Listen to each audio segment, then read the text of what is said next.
Hi friends, வணக்கம்.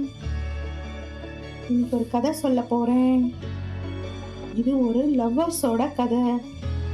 சண்டையில் ஆரம்பிக்கிற இவங்க காதல் எப்படி போய் முடியுதுங்கிறது தான் இந்த கதை. ரெடியா?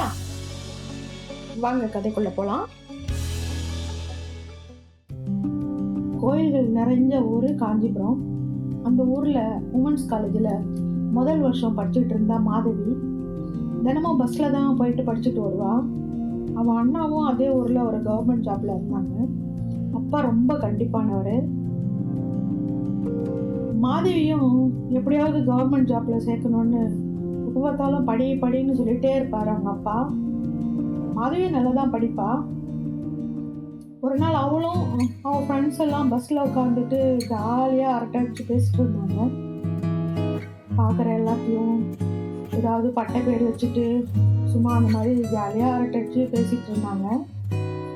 அப்போ ஒரு பாட்டி, நீங்களாம் படிக்கிற பசங்களா, என்ன இப்படி சிரிக்கிறீங்க, அடக்க ஒடுக்கமே இல்லையே, நான்சென்ஸ் அப்படின்னு திட்டினாங்க. அப்போ அங்கேருந்த பாய்ஸ் எல்லாம், பாடுறா பாட்டி நான்சென்ஸ்னு இங்கிலீஷ்லலாம் திட்டுது பேசிட்டு அந்த பாட்டியும் கலாய்ச்சிட்டு அப்படி ஜாலியாக இருந்தாங்க. பாய்ஸு பார்க்கணுன்னே இந்த கேர்ள்ஸ்லாம் அவங்க பக்கம் திரும்பி பார்த்துட்டு வேணும்னே ஏதாவது பேசிட்டு வந்துட்டு இருந்தாங்க.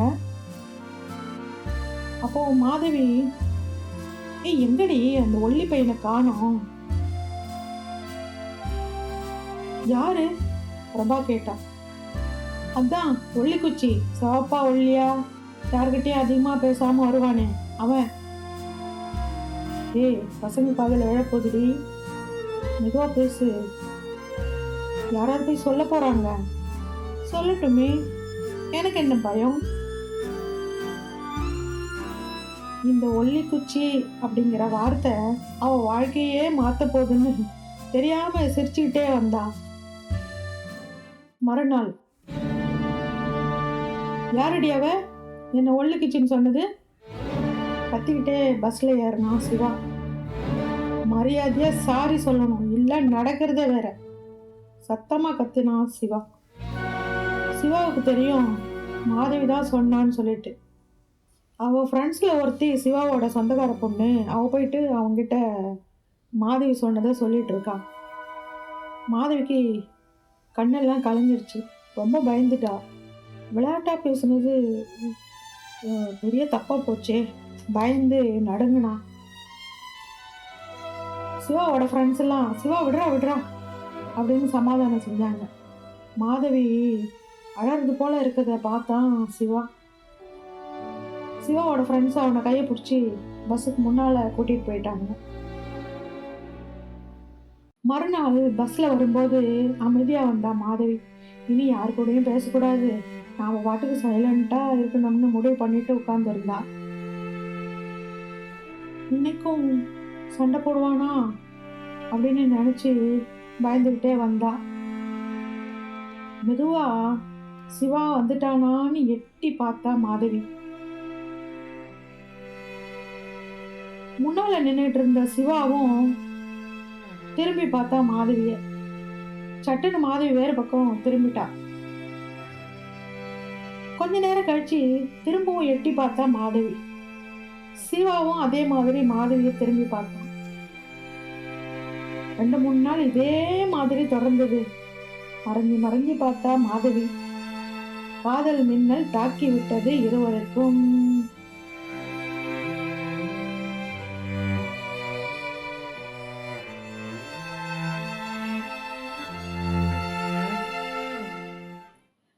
மாதவியை பார்ப்பதற்காகவே மற்ற பஸ்ல போகாம அதே பஸ்லயே அவன் வர தொடங்கிட்டான். 2 பேரும் பேசிக்கவே இல்லை, ஆனா பார்த்துக்கிட்டாங்க.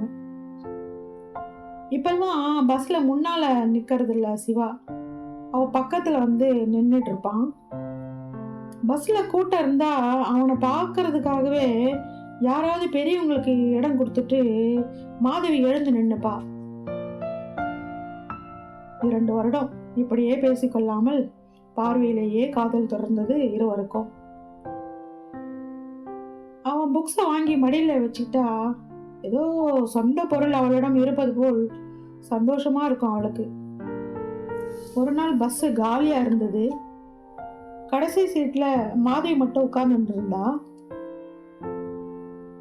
சிவா பின்னால போய் அவ பக்கத்துல உட்கார போனான். கண்டக்டர், ஏன்பா முன்ன இடம் இருக்கேப்பா அப்படின்னு சொன்னார். அவன் காதல் எதையும் வாங்கல. அவ பக்கத்துல போய் உட்கார்ந்துக்கிட்டான். அவளுக்கு பயமா இருந்தது. பாக்கெட்ல இருந்து பாஸ்போர்ட் சைஸ் போட்டோ எடுத்து அவகிட்ட கொடுத்தான். அவ வாங்கி பார்த்துட்டு நல்லா இருக்கு அப்படின்ட்டு திருப்பி கொடுத்துட்டா. வேற எதுவும் பேசல. 2 நாள் ஆச்சு. மாதவி வீட்டுல படிச்சுட்டு இருந்தா. ஆபீஸ்ல இருந்து அவ அண்ணன் ரவி வேகமா உள்ள வந்தான். இங்க வா. மாதவிய சத்தமா கூப்பிட்டான். என்னப்பா, என்ன விஷயம்? வெளியில சேர்ல உட்கார்ந்து அப்பா ரவி கிட்ட கேட்டாரு. சத்தம் கேட்டு அம்மாவும் உள்ள இருந்து வெளியே வந்தான். ஐயோ, என்னன்னு தெரியலையே. பயந்துகிட்டே மாதவி வெளியே வந்தா. யார் அது? யாரு என்பது போல் பயந்து பார்த்தாள் மாதவி. யார் அந்த பையன்? உங்ககிட்ட போட்டோ கொடுத்தானா? நீயும் வாங்கி பாத்தியா? என்னப்பா, என்ன நடக்குதுன்னு கூட தெரியாம இருக்கீங்க? அப்பாவையும் சத்தம் போட்டான் அண்ணன். அப்பா வேகமா எழுந்து அடிக்க கையை ஓங்கினார். இல்லப்பா, எனக்கு யாருன்னு தெரியாதுப்பா. போட்டோ நல்லா இருக்கான்னு கேட்டான். நான் நல்லா இருக்குன்ட்டு திருப்பி கொடுத்துட்டேன்பா. அவன் எதுக்கு உனக்கு காட்டினான்? அப்பா சரியில்லைப்பா, என் ஃப்ரெண்டு பார்த்துட்டு வந்து சொன்னான்பா. இது இனிமே படிக்க வைக்கணுமா வேணாமான்னு யோசிங்கப்பா. உள்ள போயிட்டான் ரவி. அப்பாவும் அம்மாவும் மாற்றி மாற்றி மாதவிக்கு அட்வைஸ் பண்ணாங்க. இல்லைப்பா, நான் படிக்க போகிறேன்பா, எனக்கு கல்யாணம்லாம் வேணாம்ப்பா அழுதுகிட்டே சொன்னா மாதவி. ஆனால் காதல் மட்டும் கண்களால் வளர்ந்து கொண்டே இருந்தது. அன்று கல்லூரியின் கடைசி நாள்.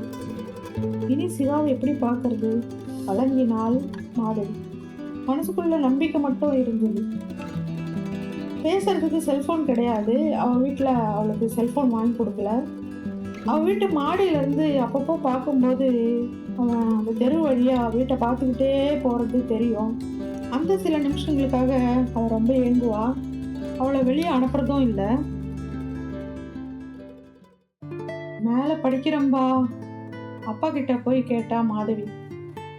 இல்லைம்மா, நாளைக்கு உன்னை பொண்ணு பார்க்க மாப்பிள்ளை வீட்டில் வராங்க. உனக்கு கல்யாணம் பண்ணிட்டு தான் அண்ணன் கல்யாணம் பண்ணிக்கிறேன்னு சொல்கிறான். ஸோ நீ கல்யாணம் பண்ணிட்டு அப்புறமா தான் அண்ணனுக்கு பண்ணணும். நீ கல்யாணம் பண்ணிக்க. கல்யாணம் பண்ணிட்டு கூட நீ அப்புறமா படி அப்படின்னு அப்பா சொன்னார். அவளுக்கு ரொம்ப கஷ்டமா இருந்தது. ஒரு நாள் காலையிலேயே அப்பாவோட தங்கச்சி அத்தை வந்திருந்தா. எப்படி இருக்க மாதவி, நல்லா இருக்கியா? உள்ள வந்தா. மாதவி, நீ சிவாவைய காதலிக்கிற?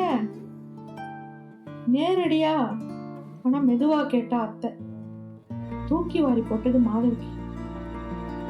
மாமா தான் சொன்னாரு, அவங்க சொந்தக்கார பையன் தான் சிவா. அவங்க வீட்டில் பேசிக்கிட்டாங்களாம். மாமா என்ன சொன்னாருன்னா, சிவாவுக்கு வேலை கிடையாது, அவங்க அவ்வளோவா வசதி இல்லாத வீடு, அதனால இன்னைக்கு வர்றவங்க ரொம்ப பெரிய இடம், இங்கேயே பேசி முடிச்சிடலாம் அப்படின்னு மாமா சொல்லிட்டாரு. அத்தை சொன்னான். அத்தை ப்ளீஸ் அத்தை, எனக்கு கல்யாணமே வேணாம் அத்தை, நான் படிக்க போகிறேன், அதுக்கு மட்டும் பர்மிஷன் வாங்கி கொடுங்க அத்தை அப்பா கிட்ட அழுதாள் மாதவி. நான் சொன்னா அப்பா கேட்பாரு, ஆனால் உங்கள் அண்ணன் கேட்க மாட்டானே. அதுவும் இல்லாமல் இது வசதியான இடம், போய் ஜம்முன்னு வாழு அழுதாள் மாதவி. மாதவியின் அம்மா உள்ள வந்தா. எல்லாரும் வந்தாச்சு, மாப்பிள்ளை பையன் மட்டும் இன்னைக்கு வரல, பையன் அப்புறமா வரானா, ரெடி ஆயிட்டு வாங்க. கண்ணுக்கு பெருசா மை வச்சு, நெத்தியில பெருசா பொட்டு வச்சு, ஜடையை நல்லா இழுத்து பின்னி அவளை வேற மாதிரி காமிக்கிறதுக்கு ட்ரெஸ் பண்ணிட்டா. மாப்பிள்ளை வீட்டில் பிடிக்கலன்னு சொல்லணும்னு மனசுக்குள்ள வேண்டிகிட்டே இருந்தா. மாப்பிள்ளை வீட்டில் மாதவியை பார்த்தாங்க. அப்புறம் ஃபோனில் பேசிக்கலாம் அப்படின்னு சொல்லிட்டு கிளம்பிட்டாங்க. மறுநாள் அவங்களுக்கு பிடிச்சிருக்குன்னு ஃபோனில் சொன்னாங்க. ஒரே அழுக மாதவி. அம்மாவிட கெஞ்சினா, அம்மா எனக்கு கல்யாணம் வேணாம்மா.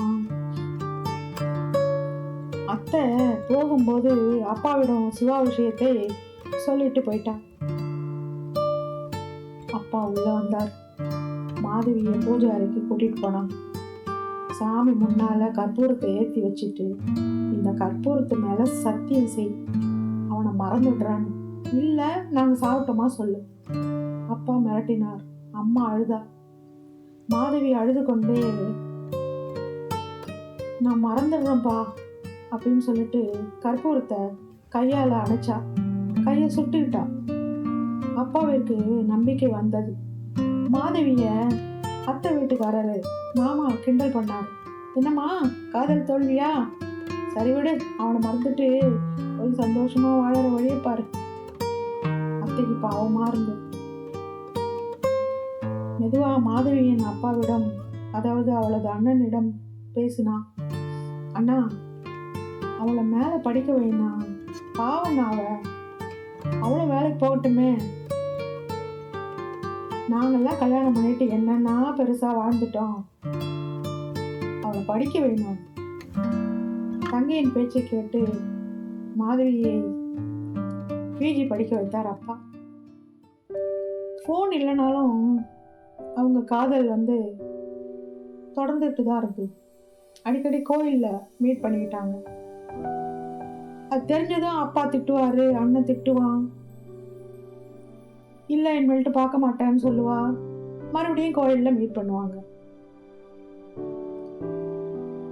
ஒரு நாள் கோயிலில், சிவா ஏதாவது ஒரு வேலை தேடிக்க, அப்போதான் நான் வீட்டில் சொல்ல முடியும். என்னையும் புரிஞ்சுக்கோ ப்ளீஸ். இதுக்கு மேலேயும் டைம் வாங்க முடியாது. அண்ணனுக்கும் வயசாகுது சிவா.